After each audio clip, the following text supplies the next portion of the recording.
Sa tumong nga mapanalipdan ang kalikupan, ang GMA Regional TV inabagan sa Department of Environment and Natural Resources mipasiugda og tree planting activity sa Barangay Bunbon ning Dakbayan sa Sugbo. Aniya ang report.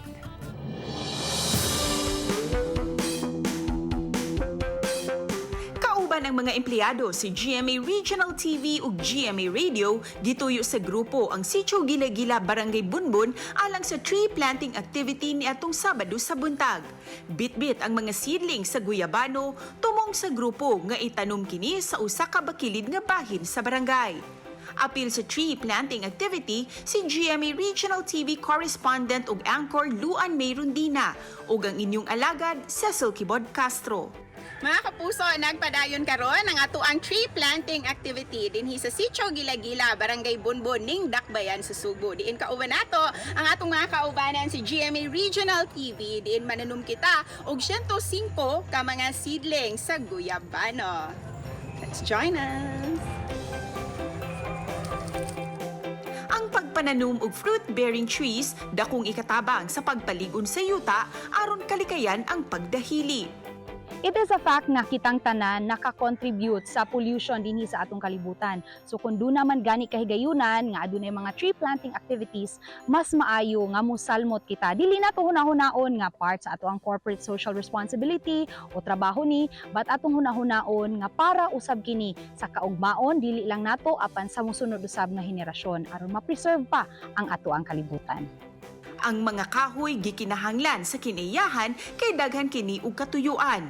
Makatabang kini sa pagputli sa hangin, pagkuha sa makahilo nga mga gas ug ang pagbalik sa oxygen sa palibot nga mao'y atong gikinahanglan. Ang mga bunga usab niini mapahimuslan sa mga residente sa barangay. Importante kay ang pagtanom nato diri sa kalikupan kay labi na gyud ang atong panahon karon murag nanay kausaban. Importante kay siya kay ang kaning pagtanom nato sa kahoy is makaproduce ni siya og oxygen. Usa nga atong gikuan ang claimant manggod sa yuta, gusto sila og fruit bearing ang ilang itanom kay usapod ang kaning nato ang area is under sa protected area. Nagpasalamat ko sa atuang mga kauban una sa PO ug ang GMA nga naghiusa karon sa pag kuan activity sa tree planting. Samtang gianggo usab sa presidente sa Gila-Gila Managhiusa Farmers Association ang pagpananom sa mga sakop si GMA Regional TV. Sama sa pagtanaw maning mga fruit trees diri sa buang dapit, dako kay katabang sa mua. Puhon-puhon sir pag mga dagko ani, ang bunga ani kay usama sad mo na itabang sad namo mga farmers. Bali ato di tanan.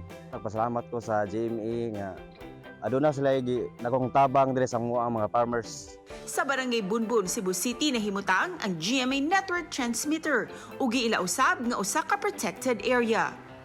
Cecil Kibod Castro, GMA Regional TV Live.